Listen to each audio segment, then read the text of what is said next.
अस्सलाम वालेकुम नाज़रीन, अवां ॾिसी रहिया आहियो सिंध आवाज़ टीवी न्यूज़। हाणे तव्हां सां शेयर कंदासीं हिकु अहम ख़बर। प्रोग्रेसिव स्टूडेंट फेडरेशन पारां तइलीमी इदारनि जे निजकारी शागिर्द यूनियन ते पाबंदी, फ़ीन में घाटे टोड़वाद ऐं तइलीमी इदारनि में शागिर्दनि खे हिरासत करण सां गॾु दौलतपुर सफ़नि जे शागिर्द हबीबुल्लाह पलीअ जे गुमशुदगी ऐं ॿियनि समूरनि बुनियादी मसइलनि ख़िलाफ़ दौलतपुर सफ़नि जे कोर्ट रोड खां एहतिजाजी रैली कढी दौलतपुर सफ़न प्रेस क्लब अॻियां एहतिजाजी मुज़ाहिरो कयो वियो। उन मौक़े ते रैली खे ख़िताब कंदे ज़ुबैर आज़ाद, गुलाब उनड़, आसी अख्तर भुट्टो, फ़हीम सिंधी, मुसवर, कामरेड नज़ीर डारी, मोहम्मद शरीफ़ उनड़, सिकंदर पली, अली रज़ा पली ऐं ॿियनि चयो त तइलीमी इदारनि में फ़ीसुनि जी घाटे टोड़वाद ऐं इदारनि जे निजकारीअ तइलीमी इदारनि में फ़ीसुनि जी घाटे टोड़वाद ऐं इदारनि जे निजकारी शागिर्दनि खां संदनि तइलीमी हक़ खसण बराबरि आहे। मेडिकल ऐं SST जूं टेस्टूं लीक करण ऐं सीटूं पैसनि ते विकिरो करण मेरिट जी लताड़ ऐं शागिर्दनि जे मुस्तक़बिल जी तबाही सम्झूं था। दौलतपुर सफ़नि जे 25 ॾींहंनि खां अगवा थियल शागिर्द हबीबुल्लाह पलीअ खे अञा ताईं बाज़ियाब न कयो वियो आहे, जंहिंमें पुलिस ऐं आला इदारनि जी नाअहली शागिर्द जी ज़िंदगी सां खिजणु आहे। हिननि मुतालबो कयो त इलाइक़े जी आला कोर्ट पारां पाण मिरादो नोटिस वठंदे शागिर्द खे जल्द खां जल्द बाज़ियाब करायो वञे। शागिर्द यूनियन ते 40 सालनि खां पियल बंदिश खे ख़तमु कयो वञे। तइलीमी इदारनि ऐं शहर में शागिर्दनि ऐं शागिर्दनि सां हिरासमेंट जे कुदे अमल ख़िलाफ़ क़ानूनी एक्शन खयो वञे। दौलतपुर सफ़न शहर खे हिकु मुकमल पब्लिक लाइब्रेरी फ़राहम कई वञे। सिंध गीर जेको 2 मार्च ऐं 3 मार्च 2024 ते एहतिजाजी मुज़ाहिरो असां करे रहिया आहियूं, उन में असांजो सिंध गीर थियल एहतिजाज रैलियुनि में जेके असांजा वाज़े मुतालबा आहिनि, जेके सिंध जे काफ़ी शहरनि में हिकिड़ी नई बीमारी पैदा करे असांजे बच्चनि खे, जेके असांजा शागिर्द जंहिंखे असां मुस्तक़बिल सम्झूं था, उन्हनि खे माना गुम कयो थो वञे। ऐं उतां जी मक़ामी इंतिज़ामिया असांखे इहो थी ॿुधाए त वालदेन या शहरी असां सां ताउन नथा कनि, तॾहिं उहे बाज़ियाब असां न कराए सघिया आहियूं। सो असां इहो हिन कानूनी ऐं जमहूरी अंदाज़ सां इहो मुतालबो था रखूं त असां शहरी, असां वालदेन, असां समूरा कठे आहियूं। असां केरु न चाहींदो त असांजो औलाद असांजे घर में मौजूदु असां साण न हुजे। सो असां इहो मुतालबो था कयूं त हीअ जेके शागिर्द गुम करण जो हिकिड़ो सिलसिलो शुरू कयो वियो आहे, हिन खे तुर्त बुनियादनि ते बंदि करे ऐं शागिर्दनि खे तमामु जल्द असां ख़ासि करे हबीबुल्लाह पलीअ खे बाज़ियाब कयो वञे। उन सां गॾोगॾु दौलतपुर ऐं भरपासे में जेको शागिर्दियाणनि सां ॾाढाइण वारो सिलसिलो हिकिड़ो मुबहिम अंदाज़ सां शुरू कयो वियो आहे, उनखे बि प्रोग्रेसिव स्टूडेंट फेडरेशन निदे थी ऐं गॾोगॾु निजकारी जेके तइलीमी इदारनि जी कई पई वञे, असां उन जा बि सख़्तु मुखालिफ़ आहियूं। ऐं गॾोगॾु 4 मार्च जे निस्बत सां असां शागिर्द यूनियन बहाली जे हवाले सां असां इहो पुरज़ोर मुतालबो था कयूं, ख़ासि करे वफ़ाक़ी ऐं सूबाई हुकूमत जेका नई ठहे पई, उन सां इहो मुतालबो था कयूं त शागिर्द यूनियन जी बहाली तुर्त खां तुर्त कई वञे ऐं जेके लखे शागिर्द बेचैन आहिनि, उन्हनि मां उहा बेचैनी ख़तमु कई वञे। ऐं ख़ासि करे जेका इहा बिटो तइलीमी निज़ाम करे ऐं जेको तइलीम मुहांगी कई पई वञे हथरादू करे, उहे फ़ीन में हिकिड़ो मुनासिबु, ख़ासि करे जनरल यूनिवर्सिटियुनि में त हिकिड़ी मुनासिबु फ़ीस रखी वञे। ऐं गॾोगॾु पाकिस्तान जे समूरियुनि यूनिवर्सिटियुनि में उहे हिकिड़ी माना जेके बेपैच माण्हू आहिनि, उन्हनि जे औलाद खे जीअं तइलीम मुहैया थी सघे, त असां इहो चाहियूं था प्रोग्रेसिव स्टूडेंट फेडरेशन जे प्लेटफॉर्म तां त मुनासिबु फ़ीस बरक़रार करे ऐं हर पाकिस्तानी शहरीअ खे माना तइलीम जो हक़ फ़राहम कयो वञे। महिरबानी। प्यार से तंज़ीम जेका सम्झे थी त शागिर्द जेको आहे पूरे हिन खिते जे अंदरि की पीड़ियल तबिको आहे, उनजी का माना यूनियन जी बहाली न आहे, उनजे आवाज़ खे दॿाए पियो थो वञे। त प्यार साहिब जो जेको सिलसिलो आहे, अॼु जेको आहे सॼी सिंध में मुख़्तलिफ़ एहतिजाजी रैलियूं मार्च वग़ैरह कया पिया था वञनि, त जेका तइलीम जी प्राइवेटाइज़ेशन आहे, निजकारी आहे, उनखे ख़तमु कयो वञे। सिंध जे इदारनि में जेके नियाणियुनि सां जेको आहे ॾाढायूं थियनि थियूं ऐं जेके उन्हनि खां सही इंसाफ़ नथो कयो वञे, उनजे ख़िलाफ़ु असां अॼु गॾु थिया आहियूं। ऐं साॻिए नमूने सां हिन दौलतपुर शहर जे अंदरि लाइब्रेरियुनि में किताबनि जी खोट आहे ऐं जो कॉलेजनि में उस्तादनि जी हूंदा आहे ऐं उन जी जाइ ते 25 ॾींहं गुज़री चुका आहिनि। 8हीं क्लास जो शागिर्द जेको आहे अञा ताईं को लापता लॻो पियो न, को अञा ताईं पतो या ॾस न आहे मिलियो। कंहिं जो ढोर ढागो गुम थी ईंदो आहे, 2 ॾींहंनि में उनजो को निशान मिलंदो आहे, पर इहो जेको इंसान जो बच्चो को गुम थियो आहे, पूरो महीनो पूरो थियण ते अञा ताईं उनजो को निशान कोन थो मिले। इन जो असां ज़िम्मेवार कंहिंखे सम्झूं? छा इहो हितां जो पुलिस वारा जेको आहे थाणो आहे, उहो उनजो ज़िम्मेवार न आहे? या हितां जेका कानून लागू कंदड़ इदारा आहिनि उन्हनि जी इहा ज़िमेवारी न आहे त उहे शहरनि खे तहफ़ीज़ ॾेई सघे। त शागिर्दनि सां PRSF जेका आहे पंहिंजे शागिर्दनि सां गॾु हूंदी। हर जुदोजहद में असां जेको आहे मुख़्तलिफ़ एहतिजाज जा दायरा अॻिते वधाईंदासीं ऐं जेसि ताईं शागिर्दनि जा ई मसइला यूनियन बहाल नथी थिए, जिनसी हरासमेंट जो मामला आहिनि इहे ख़तमु नथा थियनि ऐं जेके मुनासिब फीसूं जेकॾहिं नथियूं मुक़ररु कयूं वञनि हीअ जुदोजहद जारी रहंदी। महिरबानी। साबित थो करे त हिते जेका लाक़ानूनियत आहे, हिन मुल्क जे अंदरि जेका लाक़ानूनियत आहे उन जे ख़िलाफ़ु अवामी शोर अची चुको आहे ऐं अवाम बेदार थी चुको आहे। 26 ॾींहं पहिरियों ई हबीबुल्लाह पली जेको गुम थियो आहे उन जी जेका ॻाल्हि ॿुधूं पिया त भई DSP चए थो मूंखे का ख़बर कान्हे, SP चए थो हुनजे उहो छोकिरो पंहिंजे लेखे वियो आहे। तव्हां वटि एतिरी रिपोर्ट पहुती आहे, एतिरी तव्हांखे इंफॉर्मेशन मिली आहे त हू पंहिंजे लेखे वियो आहे। इहा इंफॉर्मेशन साबित थी करे त हिन खे इल्मु आहे त हबीबुल्लाह किथे आहे। असां इन ॻाल्हि जे तहक़ीक़ करणु था चाहियूं त तव्हां जेकॾहिं चओ था त हबीबुल्लाह पंहिंजे लेखे वियो आहे त उहा इंफॉर्मेशन तव्हांखे कंहिं ॾिनी आहे, उहे पहिरां किथां था वञनि। हबीबुल्लाह यकीनन आउं त ईअं चवंदुसि कि शायदि को हिन जे कस्टडी में आहे।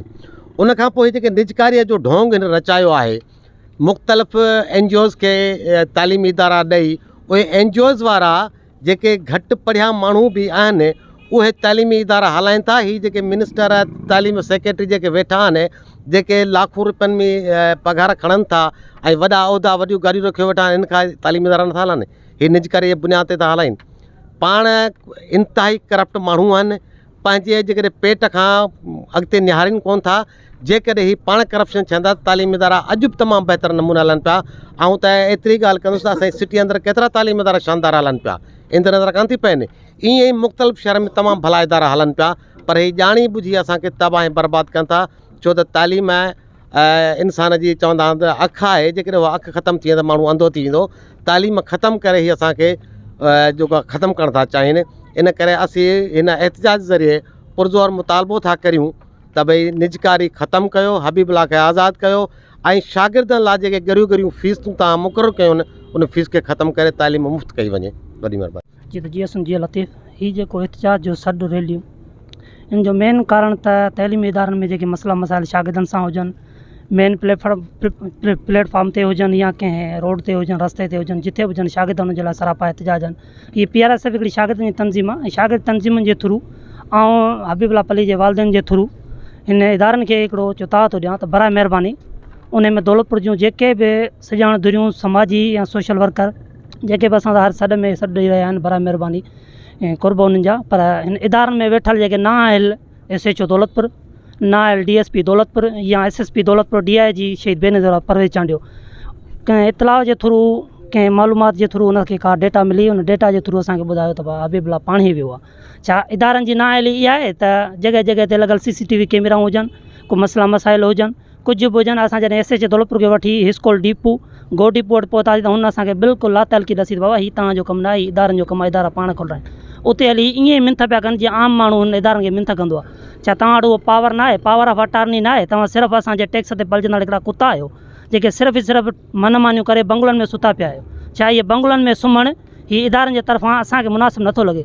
इदारनि जी नाअहली आहे। तव्हां chief justice of Pakistan, IG Sindh ऐं DIG परवेज़ चांडिया खे ॿुधाइण थो चाहियां त बराए महिरबानी हिन अमल ते वधि खां वधि सोटो मौक़फ़ वठे। हीअ को रोज़ जो मसइलो आहे। असांजे तहलके दौलतपुर में अहिड़ा खोड़ मसइला थिया आहिनि। ॿुधी उनखां कुझु ॾींहं पहिरियों ई शाहपुर में हिकिड़ो मसइलो थियो जेको नंढड़ी जो ज़ना जो, उनखे बि असांजे हितां जे तक जे वॾेरनि उनखे दॿायो वियो। बराए महिरबानी अहिड़े दॿाइण जा सिस्टम बंदि कया वञनि। बराए महिरबानी। इहो आहे त वॾो ज़ुल्म जी इंतिहा आहे। हूअं त पाकिस्तान जा काफ़ी इदारा आहिनि जेके निजकारी कया विया आहिनि। हाणे त ख़ासि करे जेका आहे तइलीमी इदारा आहिनि उहे निजकारी कया पिया वञनि। इहो त अंधो कानून आहे। न त इंसान जो बुनियादी हक़ असांजो जेको आहे तइलीम बि असांखे हाणे पैसनि ते ॾिनी वञे ऐं उहे जेको आहे सो प्राइवेटाइज़ेशन जेके इदारा थींदा त उहे फीसूं वधाईंदा। ग़रीब माण्हू जेके बेपहुच आहिनि, बेसहारा माण्हू आहिनि, उहे यूनिवर्सिटी ताईं मस वञी पंहिंजी महिनत करे मज़दूरी करे पहुचंदा। त उते जॾहिं यूनिवर्सिटियुनि में या कॉलेजनि में फ़ियूं वधियल हूंदियूं त उहे कीअं जेको आहे सो अफोर्ड करे सघंदा। ॿियो त ही पाकिस्तान रियासत जेका आहे त इहा हूअं ई जेको आहे सो नाकारा बणिजी चुकी आहे हर शइ में। हाणे ॾिसो त असांजो DSP आहे दौलतपुर जो शागिर्द हबीबुल्ला पलीअ जे नाले चवे थो मूंखे का बि ख़बर कान्हे का। उते एहतिजाज करे तक़रीबन 700-800 स्कूली शागिर्द, उन्हनि जा वालदेन, सियासी समाजी माण्हू वञनि था, DSP सां मिलनि था। 18 ॾींहं त उहो DSP चए थो मूंखे का बि ख़बर कान्हे का।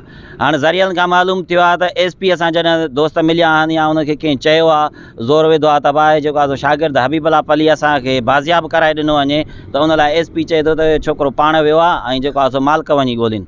बाबा तव्हां जेके ही लाखों रुपया पघारूं वठो पिया, या असांजे टैक्सनि मां वठो पिया, असांजे बजट ते ई पलिजो पिया, सिंधी आवाम जे, सिंधी माण्हुनि जे, शागिर्दनि जे, इहे बजटूं तव्हांखे छाजे लाइ थियूं मिलनि? तव्हां आवाम जो जेको आहे सो तहफ़ुज़ कयो न। ठीकु आहे, भला तव्हांजे मुताबिक़ पाण वियो आहे, उनजा मिट माइट त जेको आहे सो परेशान आहिनि, उनजा वालदेन त परेशान आहिनि, पर तव्हां उनखे ॻोल्हे उन्हनि खे ॾियो। जे उहो पाण वियो आहे त उन ते तव्हां केस हलायो, का ॻाल्हि कयो। बाक़ी इहो किथां जो तव्हांजो जवाज़ आहे या तव्हांजो जवाबु आहे त जेको आहे सो भाउ उनखे माइट वञी ॻोल्हिनि। जे माइट ॻोल्हिनि त उहो हेतिरो सरापा एहतिजाज छो हुजनि। ऐं हीअ जेके तव्हां पुलिस इंतिज़ामिया आहियो या ॿिया जेके इन्वेस्टिगेशन इदारा आहिनि तव्हांजी पुलिस में ई, उहे किथे आहिनि? हीअ लाक़ानूनियत बणियल आहे। हीअ जेको अॼु दोस्तनि मुज़ाहिरो कयो आहे त फ़ेन में वाध आहे, निजकारी जेको आहे सो स्कूलनि जी, कॉलेजनि जी कई पई वञे, इन जी असीं सख़्तु लफ़्ज़नि में मज़म्मत बि कयूं था। ऐं हीअ जेका हाणे हथरादू हुकूमत ठाहे ॾिनी अथनि, असांजी उमेदु कान्हे का, पर वरी बि हिन एहतिजाजनि जे थ्रू असीं इहा हिननि खे इल्तिजा बि कयूं था, अपील बि कयूं था ऐं एहतिजाज बि कयूं था त जल्द खां जल्द जेको आहे सो दौलतपुर शहर में बदअमनी बि ख़तमु कराई वञे, शागिर्द हबीबुल्ला पलीअ खे बि आज़ादु करायो वञे ऐं बाज़ियाब करायो वञे। ऐं ॿियो जेको स्कूलनि खे, कॉलेजनि खे, तालीमी इदारनि खे प्राइवेट कयो पियो वञे, इहा जेको आहे सो ख़तमु करे ऐं सरकारी तौर ते सभिनी इदारनि में, प्लस में यूनिवर्सिटी ताईं बि जेको आहे सो फीस माफ़ी कयूं वञनि त महिरबानी थींदी। गाइबु आहे, हुनखे अॼु 26-27 ॾींहं आहे, तक़रीबन 6 फेबरवरी खां गाइबु आहे। अञा ताईं को असांखे अतो पतो न आहे, न ई असांखे का कॉल आई आहे, न ई अहिड़ो कुझु थियो आहे। मूं क़ुर पाक, कलाम पाक जो वसीलो जेको आहे सो हलायो आहे, पर शायदि असीं मुस्लमानियत, इंसानियत खां बि असीं परते वञी हले चुका आहियूं। अलाए छा असां सां इंसाफ़ु कयो वञे, मूंखे पंहिंजो बचिड़ो मिलायो वञे। मुंहिंजे घर में क़यामत जो मंज़रु आहे। ख़ुदा मूं ते रहम करे मूं सां पंहिंजो बचिड़ो मिलायो वञे। मां पंहिंजे IG Sindh, DIG, ASP, DSP, SHO सभिनि खे अपील कयां मूं सां इंसाफ़ु कनि। मूंखे अञा बचे जो को बि पतो न पियो आहे, का ख़बर नथी पवे त हुनखे धरती जी वई या आसमान ते उॾामी वियो। असांजा ही ज़ुल्म आहे। हिन दौलतपुर एरिया में हर आए ॾींहुं को न को नऊं का वारदात, को मासूम गाइब, को लाशो थो मिले रोड तां।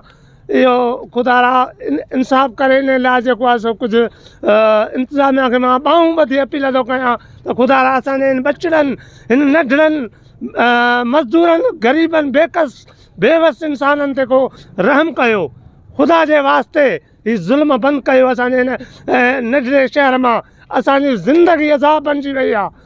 असां शहरी तमामु सख़्तु परेशान आहियूं, तमामु बेअंदाज़। ख़ुदा जे वास्ते असांखे रहम करे असांखे को तोहफ़ो ॾिनो वञे। असां वज़ीर आला सिंध, वज़ीर आज़म पाकिस्तान, चीफ जस्टिस पाकिस्तान, सभिनि खे ॿाहूं ॿधी चवां थो ख़ुदा असांजे हिन नंढे शहर ते, असांजे हिन ॻोठनि ते, असांजे ग़रीबनि ते, असांजे मिसकिननि, मज़दूरनि, बेवसनि ते रहम करे असांखे को तहफ़ुज़ ॾिनो वञे। ख़ुदा जे वास्ते असांजो ज़ुल्म बंदि कयो वञे। Please subscribe Sindh Awaz TV News and like for latest news update.